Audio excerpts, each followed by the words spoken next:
আমাদের সাবিন মুস্তফা, যে বিষয়টি নিয়ে অবশ্যই এখন সারা দেশে আলোচনা হচ্ছে, আন্তর্জাতিক গণমাধ্যমেও নানান ভাবে এসেছে। ভারতের প্রভাবশালী গণমাধ্যম এনডিটিভি কে শেখ হাসিনা একটি এক্সক্লুসিভ সাক্ষাৎকার দিয়েছে, আপনি নিশ্চয়ই দেখেছেন। হুম। সেখানে তিনি এই বছরের মধ্যে দেশে ফেরার কথা বলেছেন। এর আগেও তিনি দেশে ফেরার কথা বলেছেন, কিন্তু টাইম ফ্রেম বেঁধে দিয়ে নয়। আপনার কি মনে হয় যে আগে যতবার দেশে ফেরার কথা তিনি বলেছেন আর এবারকার তার যে ঘোষণা তার মধ্যে সিগনিফিকেন্টলি কোনো পার্থক্য রয়েছে?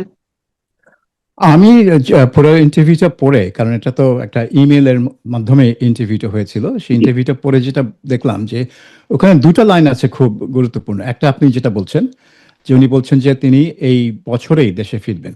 তো এই বছরেই এরকম একটা স্পেসিফিক টাইম ফ্রেম, এখন তো আমরা জুন মাসের শেষ প্রান্তে চলে এসেছি, বছরের অর্ধেক বাকি আছে। জি। তো এই এই এত মানে টাইট টাইম ফ্রেম আগে কখনো দিয়েছেন কিনা আমার মনে নেই। মানে তাই না? ঘটনা হ্যাঁ। তো ঘটনা তো 2 বছর, তার চেয়ে বেশি না।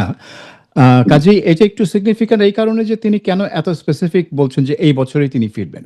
তিনি বলতে পারতেন যে আমি ফিরবো যখন পরিবেশ থাকবে, আগে যেটা বলেছেন, যখন গণতান্ত্রিক পরিবেশ থাকবে, যখন ফেরার পরিবেশ থাকবে তখন ফিরবেন, এই ধরনের কথা তিনি আগে বলেছেন।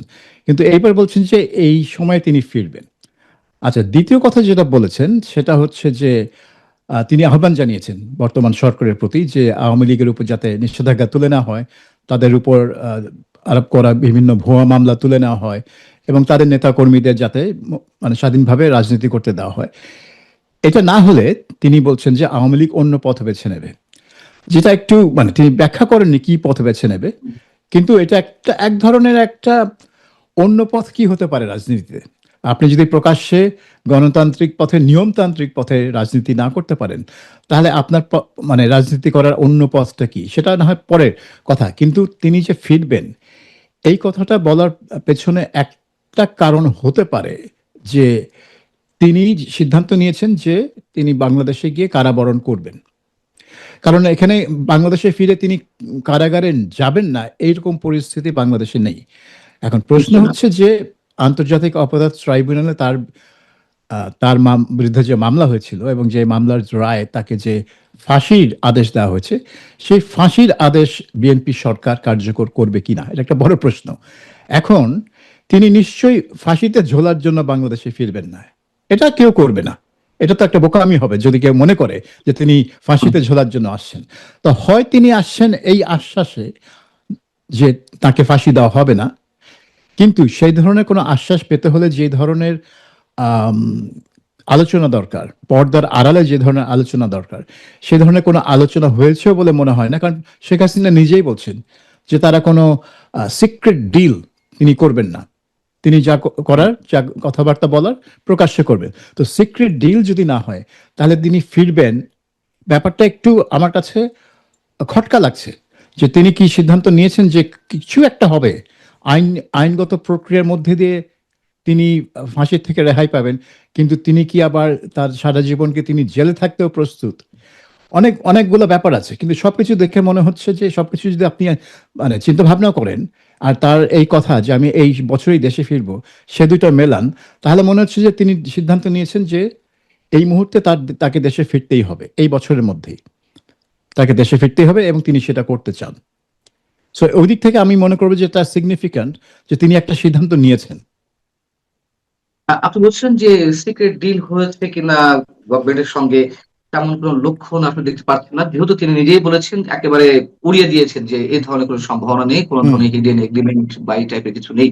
তবে ইন্টারন্যাশনাল কোনো কানেকশন তিনি তৈরি করেছেন কিনা আওয়ামী লীগের ফিরে আসা বা তার ফিরে আসা বা রাজনীতি পুনর্বাসিত হওয়া, এটির কোনো ধরনের, যেহেতু হয়তো সরকারের সাথে কোনো ডিল করেনি, কিন্তু বিহাইন্ড দ্য স্ক্রিন আন্তর্জাতিক নানান ধরনের সংযোগ এখানে থাকতে পারে কিনা, যুক্তরাষ্ট্র, ভারত, এইসবে যে রাশিয়া।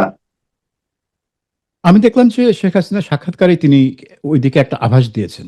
কারণ তিনি মানে তিনি কি করছেন এখন, সেই জিনিস ব্যাখ্যা করতে গিয়ে তিনি এক জায়গায় বলেছেন যে আন্তর্জাতিক সম্প্রদায়ের সাথে তার যোগাযোগ তিনি বজায় রাখছেন, এবং আন্তর্জাতিক সম্প্রদায়কে তিনি মানে বলতে পারেন লবি করছেন আওয়ামী লীগের পক্ষে, যে আওয়ামী হুম, লীগকে হুম। রাজনীতিতে ফিরতে দেওয়া উচিত, এই ধরনের একটা কাজ তিনি করছেন। তো এটা তিনি নিজেই বলেছেন সেই সাক্ষাৎকারে।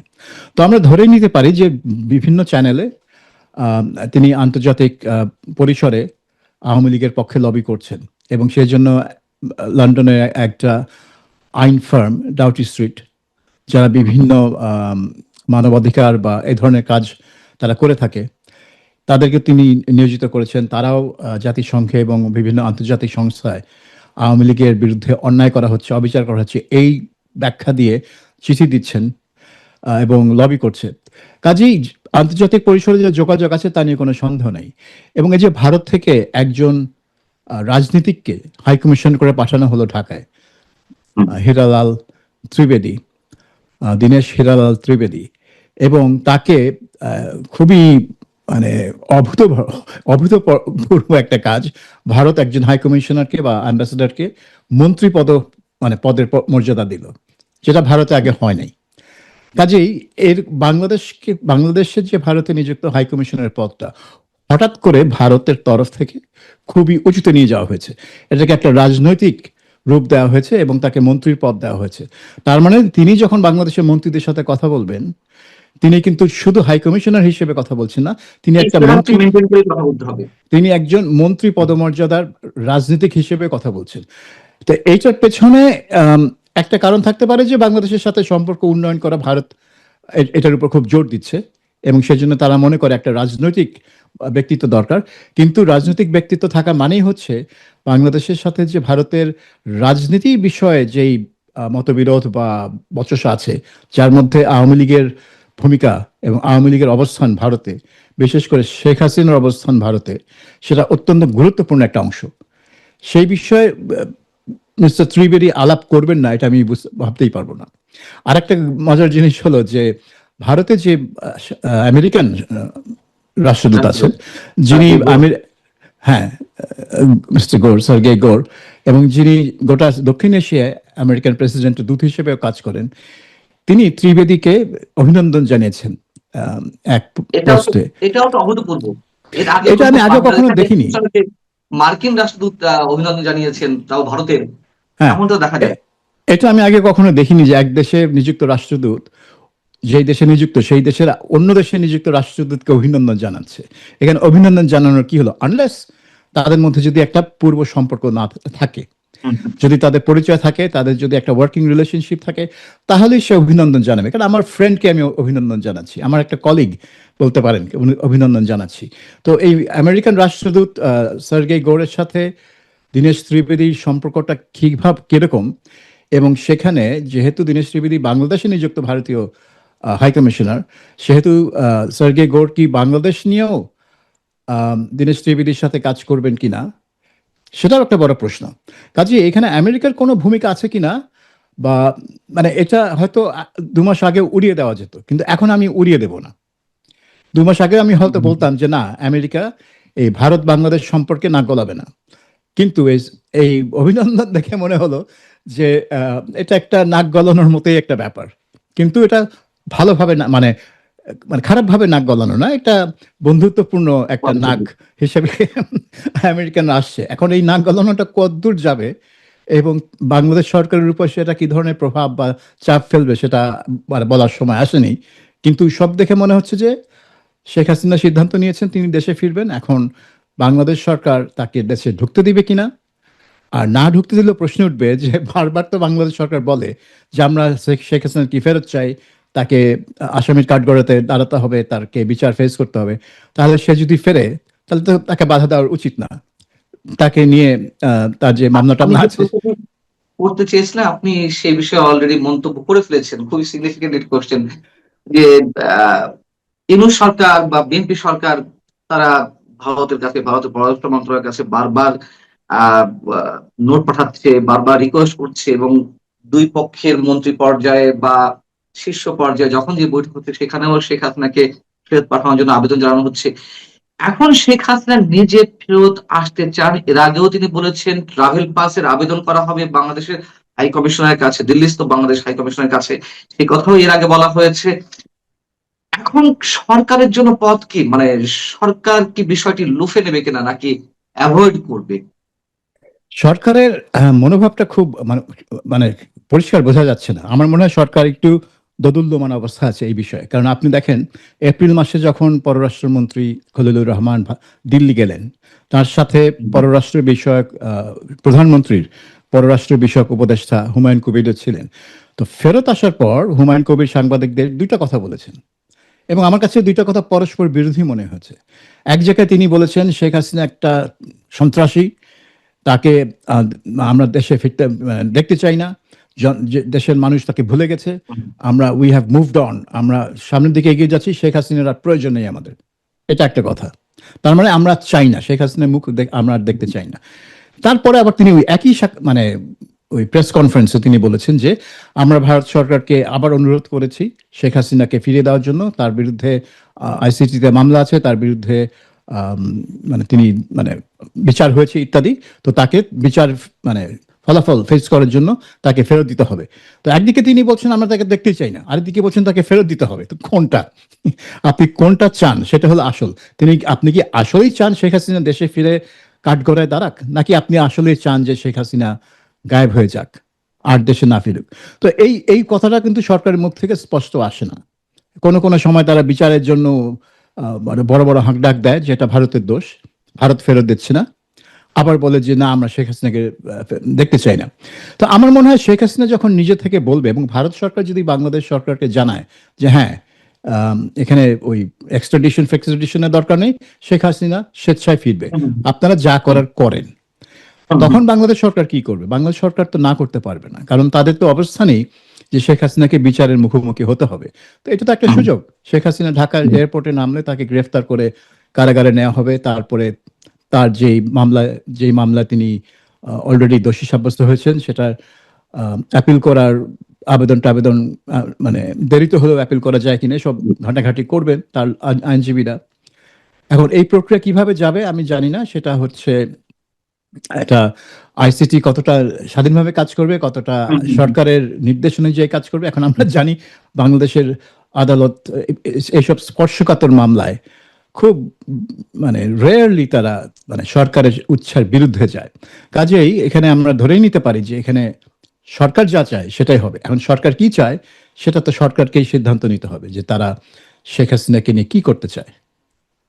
আপনি তো বললেন যে সরকার একটা মানে দোদুল্যমানতার মধ্যে আছে। আর যারা স্টেক হোল্ডার, অন্যতম প্রধান যে স্টেক হোল্ডার এখন এই মুহূর্তে বাংলাদেশে, আহ জামাতে ইসলামী এবং এনসিপি, আপনাকে মনে হয় তারাও শেখ হাসিনা দেশে আসুক এটি চায় আসলে মনে প্রাণে? আমার মনে হয় তাদের মনে একটা বাসনা আছে শেখ হাসিনাকে ফাঁসিতে ঝোলানোর। কারণ এটা হবে তাদের প্রতিশোধ, যে কারণে আন্তর্জাতিক অপরাধ ট্রাইব্যুনালই তার বিচার হয়েছে, কারণ সেখানেই জামাত নেতাদের বিচার হয়েছে এবং 5 জনের ফাঁসি হয়েছে। যে কারণে আন্তর্জাতিক অপরাধ ট্রাইব্যুনালের চিফ প্রসিকিউটর হিসেবে তাজুল ইসলামকে নিয়োগ করা হয়েছিল, যিনি জামাত ইসলামের লোক এবং তিনি জামাত নেতাদের পক্ষে আইনজীবী ছিলেন পুরো ওই যুদ্ধাপরাধীদের বিচারের প্রক্রিয়ায়। কাজে এটা একটা সব পুরোটাই ইউনূস সরকার আমলে সাজানো হয়েছিল একটা প্রতিশোধ হিসেবে। কিন্তু তিনি এই প্রতিশোধটা ছিল তিনি যখন দেশে নেই, অর্থাৎ তাকে অ্যাকচুয়ালি ফাঁসিতে ঝোলানো সম্ভব না। কিন্তু যদি আবার ফাঁসিতে ঝোলানো সম্ভব হয়, আর এখন আইসিটি আর সেই তাজুল ইসলামের হাতে নেই, নিয়ন্ত্রণে নেই, এখন আছে একজন বিএনপি নিয়োগকৃত হ্যাঁ চিফ প্রসিকিউটর হাতে। আম, কিন্তু যখন ওই প্রশ্নটা আসবে আমরা কি আসলেই শেখ হাসিনাকে ফাঁসিতে ঝোলাবো, এই প্রশ্নটা সরকারকে। ঝুলাবো একটা বিষয়, আর ঝুলাতে পারবো একটা বিষয়, ঝুলাতে হ্যাঁ, পারবো কিনা মানে সেটাও সম্ভব কিনা বাংলাদেশের ক্ষেত্রে। আহ আসলে কি এটি এক্সিকিউট করার সেই ধরনের বাস্তবতা আছে কিনা বাংলাদেশের রাজনীতিতে? আমার মনে হয় যে বাসনাটা আছে এই এনসিপি এবং বাসনা আছে, হ্যাঁ। জামাতের মধ্যে। বাসনাটা যে আছে তা নিয়ে আমার কোনো সন্দেহ নেই। কিন্তু তাদের মধ্যে এই উপলব্ধিটাও আসতে পারে যে আম, একজন প্রাক্তন প্রধানমন্ত্রীকে, বিশেষ করে শেখ হাসিনার মতো প্রধানমন্ত্রীকে ফাঁসিতে ঝোলানো এত সহজ ব্যাপার না। আর তিনি যদি দেশে ফেরেন এবং তারপরে যদি তাকে ফাঁসি দেওয়া হয়, তাহলে কিন্তু আন্তর্জাতিকভাবেও কিন্তু জিনিসটা ভালো চোখে দেখা হবে না। আপনি দেখেন এই আজকেই দেখলাম আম, আমেরিকার একজন দক্ষিণ এশিয়া বিশেষজ্ঞ মাইকেল কুগেলম্যান, যাকে বিভিন্ন সময়ে বিভিন্ন গণমাধ্যম সাক্ষাৎকার নিয়ে থাকে, তিনি বলছেন যে তিনি কল্পনা করতে পারছেন না যে শেখ হাসিনা ফিরবে। হ্যাঁ, এটা হয়তো তার কল্পনার বাইরে, কল্পনা জগতের বাইরের একটা ঘটনা, তিনি কল্পনা নাও করতে পারেন। কিন্তু তারপরে বলছেন যে তিনি যদি ফেরেন তাহলে তাকে সারা জীবন জেল খাটতে হবে।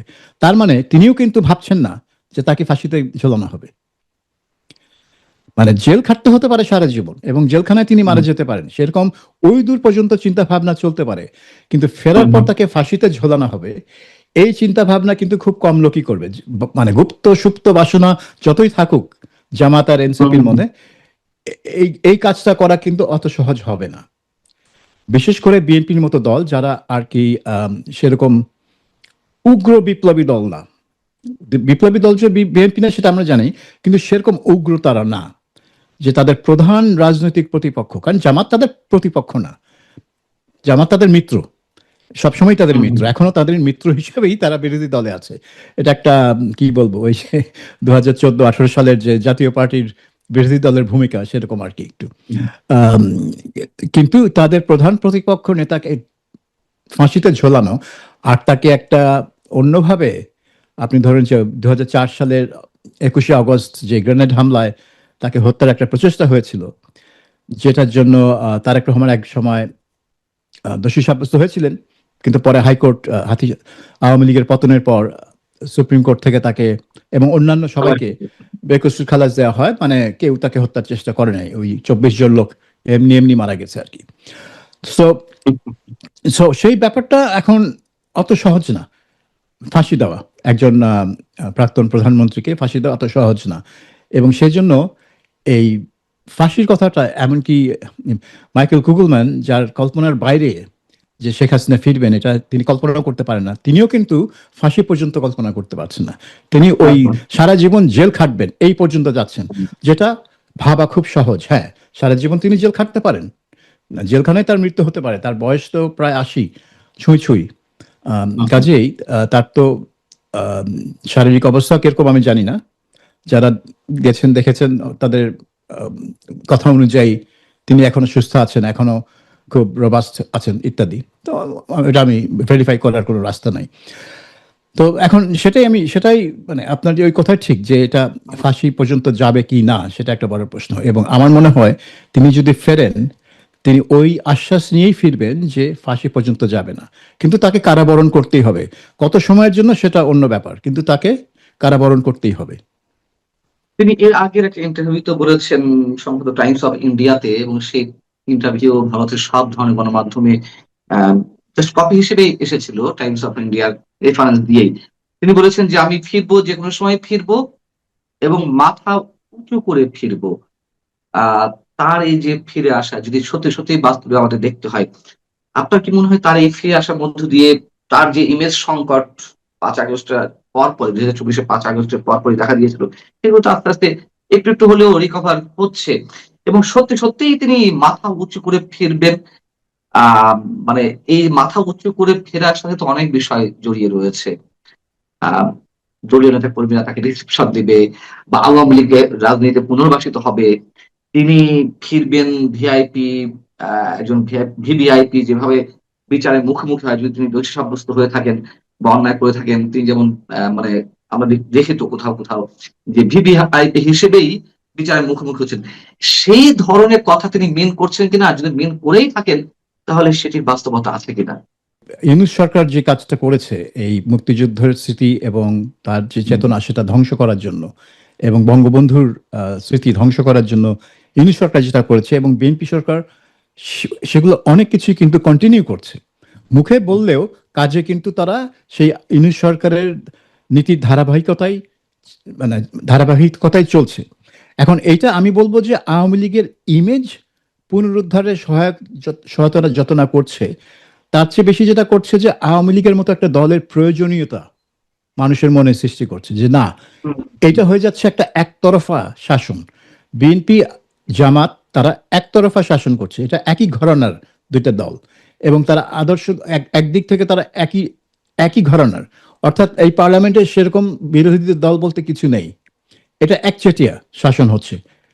ঠিক একটু মানে আমি বাকশাল শব্দটা বলবো না, কিন্তু বাকশালে যেরকম 4-5টা দলকে নিয়ে একটা দল গঠন করা হয়েছিল, এবং এখানে একটা দল গঠন করা হয়নি, 2-3টা দল আছে, বিএনপি, জামাত, এনসিপি, কিন্তু তারা একভাবেই একভাবেই কাজ করে, কারণ তারা নিজেরাও দেখে তারা হচ্ছে আওয়ামী লীগ বিরোধী একটা জোটের মতো। জোট ওই অর্থে মানে আনুষ্ঠানিক না হলেও অনানুষ্ঠানিক একটা জোট আওয়ামী লীগ বিরোধী। কাজে তারা মনে করে তারা একসাথে থাকলে আওয়ামী লীগকে আটকানো যাবে, এটাই হচ্ছে তাদের আদর্শ। এখন এইখানে এই কারণে অনেকের মনে এই প্রশ্নটা আসছে যে আওয়ামী লীগের প্রয়োজনীয়তা আছে বাংলাদেশে, না হলে বাংলাদেশের রাজনৈতিক ভারসাম্য থাকছে না। এবং মানে বিশেষ করে বাংলাদেশের যে ইতিহাস, তার জন্মের যে ইতিহাস, সেই ইতিহাস বিকৃতিও আটকানো যাচ্ছে না। কাজেই এই কারণেই আওয়ামী লীগের মানে ইমেজ কি আছে আমি জানি না, কিন্তু আওয়ামী লীগের মতো একটা দলের যে প্রয়োজনীয়তা আছে সেটা অনেকের মনেই আবার জাগ্রত হচ্ছে, এটা নিয়ে কোনো সন্দেহ নেই। আমার শেষ প্রশ্ন, আপনি মাইকেল কুগেলম্যানের রেফারেন্স দিচ্ছিলেন যে তিনি কি বলেছেন, যে তিনি কল্পনাতেও আনতে পারেন না যে শেখ হাসিনা ফিরবেন। মাইকেল কুগেলম্যানের কথা আপনি, আপনার নিজের কাছে কি মনে হচ্ছে, আপনার দীর্ঘদিনের রাজনৈতিক অভিজ্ঞতা এবং যতটুকু ইতিহাস লব্ধ জ্ঞান আপনার, সেই জায়গা থেকে কি মনে হচ্ছে, ফিরে আসাটা সহজ হবে শেখ হাসিনার জন্য, বা ফিরবেন কিনা? না, ফিরেটা সহজ সহজ হবে না। ফিরে আসাটা প্রচন্ড ঝুঁকিপূর্ণ হবে, এটা নিয়ে কোনো সন্দেহ নেই। এখন উনার কথা শুনে মনে হচ্ছে উনি ঝুঁকিটা নিতে প্রস্তুত। কিন্তু এই যেটা আমি বললাম যে বাংলাদেশ সরকারকে একটা ডিলেমার মধ্যে ফেলে দিবে। তারা যদি শেখ হাসিনাকে ফিরতে না দেয়, তাহলে ভারত সরকার বলতে পারে যে তাহলে তুমি এই 1-1.5 বছর ধরে আমাকে খোঁচাইলা কেন, যে মানে এক্সট্রাডাইট করো, এক্সট্রাডিশন চুক্তি আছে কেন ফেরত দিবা না, তাকে বিচারের মুখোমুখি হতে হবে। এই তো তিনি ফিরতে চান। আর যদি ফেরত নেন, তাহলে তারা হজম করবে কি করে? কতদিন জেলে রাখবে শেখ হাসিনাকে? ফাঁসিতে ঝুলাতে পারবে বলে আমার মনে হয় না। এখন কি হয় কে জানে, বাংলাদেশে অনেক কিছু হয়েছে যেগুলো 6 মাস আগেও কারো মনে হয়নি যেটা হবে।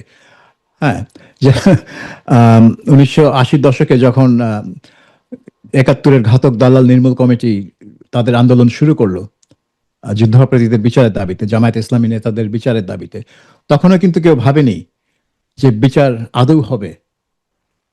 80 দশকে কেউ ভাবেনি। 90 দশকে যখন জাহানারা ইমাম গণ আদালত করলেন, তখনও কিন্তু ভাবেনি যে এটা বাস্তবায়িত এক্স্যাক্টলি। হবে, এই বিচার যে হবে। হুম, হুম। কিন্তু বিচার আলটিমেটলি হলো, আপনার 2012-13 সালে গিয়ে হলো, এবং 5 জন জামাত নেতাকে ফাঁসিও দেওয়া হলো। কাজেই বাংলাদেশে না মানে রাজনীতিতে হবে না, এই কথাটা বলা কিন্তু খুবই বিপজ্জনক। সো আমার কল্পনার ভেতরে না বাইরে সেটা মুখ্য বিষয় না। মুখ্য বিষয় হচ্ছে যে বাংলাদেশের রাজনৈতিক স্রোত যখন একদিকে যাওয়া শুরু করে, এই স্রোতটা অনেক সময় হয়ে যায় অপ্রতিরোধ্য। ওইটা একটা যে হুজুগে বাঙাল যে কথাটা বলা হয়, যে ফ্রেজ আছে, ঠিক সেরকম যে ওই দিকে ধাবিত হবে সব রাজনৈতিক স্রোত। এখন ওই রাজনৈতিক স্রোতটা কোন দিকে যাবে যদি শেখ হাসিনা ফেরেন, সেটা হচ্ছে প্রশ্ন। এখন বিএনপি জানে যে শেখ হাসিনা ফেরার যদি ব্যাপার হয়, তাহলে এনসিপি এবং জামাত প্রচন্ডভাবে চাপ দিবে যাতে তাকে কোনোভাবেই রাজনীতি করতে না দেওয়া হয়। এখন বা আওয়ামী লীগকে যাতে কোনোভাবেই রাজনীতিতে ফিরতে না দেওয়া হয়। যেদিন শেখ হাসিনা আসবেন, আমি শিওর ঢাকা শহরে কারফিউ দেওয়া হবে, যাতে কেউই এয়ারপোর্টে না যেতে পারেন। অনেক অনেক ধন্যবাদ সাংবাদিক সাবির মুস্তাফা আপনাকে আমাদের সঙ্গে যুক্ত হওয়ার জন্য। আপনি ভালো থাকবেন। দর্শক, আপনারা যারা ছিলেন এতক্ষণ আমাদের সঙ্গে, আপনারা নিশ্চয়ই ভালো থাকবেন। দেখা যাক সামনে রাজনীতি নিশ্চয়ই অনেক টার্মোয়েল হওয়ার আশঙ্কা অনেকের মাঝেই, খুব স্বাভাবিক। যাতে বাংলাদেশ অন্তত স্থিতিশীল থাকে সেটাই আমরা চাইবো, রাজনীতিতে যাই হোক না কেন। ভালো থাকুন। আল্লাহ হাফিজ।